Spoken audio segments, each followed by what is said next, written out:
और अगर मुझे मंदिर में जाने से रोकते हैं तो सबसे ज्यादा अधर्मी अगर कोई है तो वो भारतीय जनता पार्टी के लोग हैं। भारतीय जनता पार्टी के लोग इसलिए नहीं जाने देना चाहते कि मैं भी शूद्र हूं, शूद्र की कैटेगरी में आता हूं।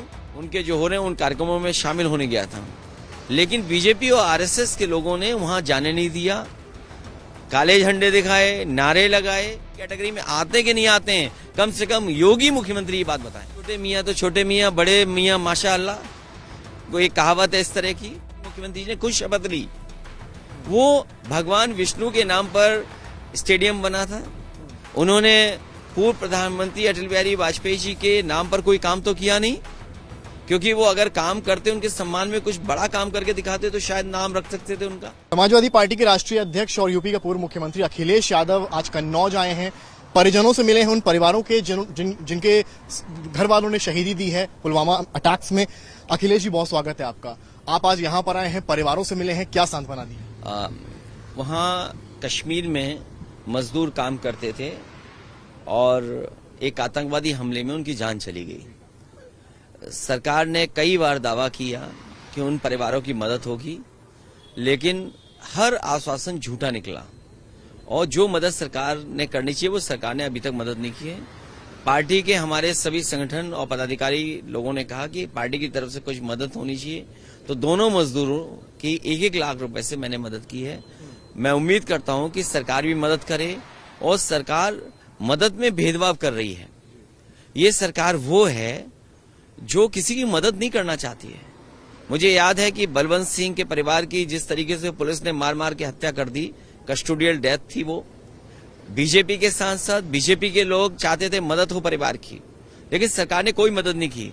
मैं आज फिर मांग करता हूं कि बलवंत सिंह के परिवार के लोगों को 1 करोड़ सरकार मदद करे, उनकी पत्नी को सरकारी नौकरी दे। इसी तरह कन्नौज में एक झगड़ा पहले तो प्रशासन ने लगवाया, जो यहाँ के जिलाधिकारी थे और यहाँ पर जो प्रशासन के लोग हैं उन्होंने मिल करके झगड़ा लगाया। झगड़े में एक की जान चली गई। हमारी मांग है कि उस परिवार की भी 50 लाख से मदद हो और सरकारी नौकरी मिले। आप कल पीताम्बरा मंदिर गए, वहां पर कई सारी चीजें हुई, क्या कैसे समाप्त करते हैं पूरी घटना को? मुझे इनविटेशन कार्ड मिला था वहां से। माँ पीताम्बरा 108 कुंडी हवन चल रहा है और साधु संतों ने कहा था कि वो मिलना चाहते हैं, तो मैं उनसे मिलने और परिक्रमा करने गया था। हवन उनके जो हो रहे हैं उन कार्यक्रमों में शामिल होने गया था, लेकिन बीजेपी और आरएसएस के लोगों ने वहां जाने नहीं दिया। काले झंडे दिखाए, नारे लगाए, वापस जाओ का, वो सब वीडियोस अवेलेबल हैं। मैं ये जानना चाहता हूं कि मैं संतों के बुलाने पर मैं गया था, क्या भारतीय जनता पार्टी के लोग इसलिए नहीं जाने देना चाहते कि मैं भी शूद्र हूं, शूद्र की कैटेगरी में आता हूं? और जो लोगों ने मुझे बताया वो यही बताया कि भारतीय जनता पार्टी ने जानबूझ करके आपको रोका है, और अगर मुझे मंदिर में जाने से रोकते हैं तो सबसे ज्यादा अधर्मी अगर कोई है तो वो भारतीय जनता पार्टी के लोग हैं। मुगल गार्डन का नाम बदला गया है, आपने खबर देखी होगी। देखिए, नाम बदलना, उद्घाटन का उद्घाटन करना, शिलान्यास का शिलान्यास करना। छोटे मियाँ तो छोटे मियाँ, बड़े मियाँ माशाअल्लाह, कोई कहावत है इस तरह की। हमारे उत्तर प्रदेश के मुख्यमंत्री तो नाम बदल रहे हैं। जिस स्टेडियम में आज इंटरनेशनल मैच होने जा रहा है, जिसमें मुख्यमंत्री जी ने खुद शपथ ली, वो भगवान विष्णु के नाम पर स्टेडियम बना था। उन्होंने पूर्व प्रधानमंत्री अटल बिहारी वाजपेयी जी के नाम पर कोई काम तो किया नहीं, क्योंकि वो अगर काम करते, उनके सम्मान में कुछ बड़ा काम करके दिखाते तो शायद नाम रख सकते थे उनका। लेकिन समाजवादियों का जो स्टेडियम था उसका नाम रख दिया। लोक भवन जो समाजवादी सरकार में बना, समाजवादी पार्टी ने बनाया, उस लोक भवन के सामने प्रतिमा रख दी। और आज भी बटेश्वर के लोग इंतजार कर रहे हैं कि आखिरकार अटल बिहारी वाजपेयी जी की जन्मस्थली है, वहां पर क्या काम करेंगे। तो ये नाम बदलने वाले लोग हैं। कोई एक योजना का नाम नहीं बदला, एक प्रोजेक्ट का नाम नहीं बदला। ऐसे अनगिनत प्रोजेक्ट, योजनाएं होंगी जिनका नाम बदल करके ये श्रेय लेना चाहते हैं। योगी आदित्यनाथ ने कहा है सनातन धर्म ही राष्ट्रीय धर्म है। ये सनातन धर्म किस किताब में लिखा हुआ है? सनातन धर्म अगर राष्ट्रीय धर्म है तो मुझे मंदिर में जाने के लिए क्यों रोका गया? ये भारतीय जनता पार्टी के और मुख्यमंत्री जी खुद बताएं, योगी जी खुद बताएं, क्योंकि योगी हैं वो। ये हमें क्यों शूद्र की कैटेगरी में रखें? योगी से अच्छी परिभाषा कोई नहीं बता सकता।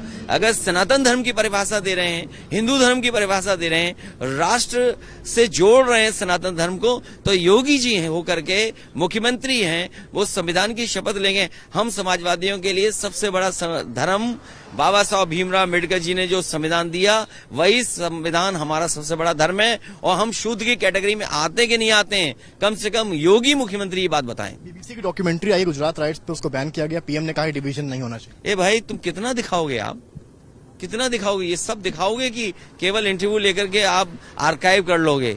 देखिए, डॉक्यूमेंट्री आई है, मुझे तो मिली भगत लगती है सरकार की। आखिरकार डॉक्यूमेंट्री अभी क्यों आई है? स्वामी प्रसाद मौर्य का बीबीसी की क्रेडिबिलिटी पे मैं कोई सवाल नहीं उठाता हूं, लेकिन सवाल मुझे कुछ समझ में ये नहीं आ रहा है कि चुनाव से पहले ये डॉक्यूमेंट्रीज का आना, ये 1 साल पहले भी आ सकते थे, 2 साल पहले भी डॉक्यूमेंट्री आ सकती थी, बनी बहुत पहले थी डॉक्यूमेंट्री, आज क्यों आई है?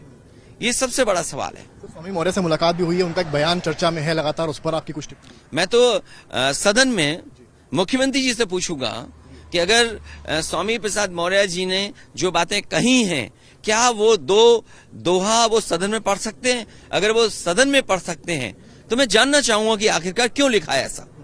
एक इमारत पीछे देख पा रहा हूँ, कन्नौज में आए हैं आप, लगातार यहाँ पर आते भी रहे हैं, क्या कहेंगे? बीजेपी है, इसका भी नाम अमृत फॉरेंसिक लैब कर देगी। आज से ये अमृत फॉरेंसिक लैब है, ये तालेग्राम में फॉरेंसिक लैब नहीं है, आज से अमृत फॉरेंसिक लैब है, लेकिन बजट नहीं देंगे। मेरा आखिरी छोटा सा सवाल आपसे, यूपी जानना चाह रहा है कन्नौज को लेकर क्या है, आप क्या आगे आएंगे एमपी के? देखिए, सवाल कन्नौज का नहीं है, भारतीय जनता पार्टी का सफाया उत्तर प्रदेश से होगा। जिस तरीके से महंगाई बढ़ी है, जिस तरीके से बेरोजगारी बढ़ी है और जिस तरीके से अन्याय चरम सीमा पर है, आप न्याय की उम्मीद नहीं कर सकते सरकार में। सबसे जातिवादी सरकार है ये सरकार, जातिवादी सरकार है, इसलिए इसका जाना तय है। थर्ड फ्रंट का आपने जिक्र किया था, देखिए वो अलग बात है, थर्ड फ्रंट बनेगा। बहुत बहुत शुक्रिया सर। आएगा तब। अखिलेश यादव थे, बातचीत करी है और यहाँ पर आप देख सकते हैं आगरा एक्सप्रेसवे पर हैं, लोगों से मिल रहे हैं, कार्यकर्ताओं से मिल रहे हैं।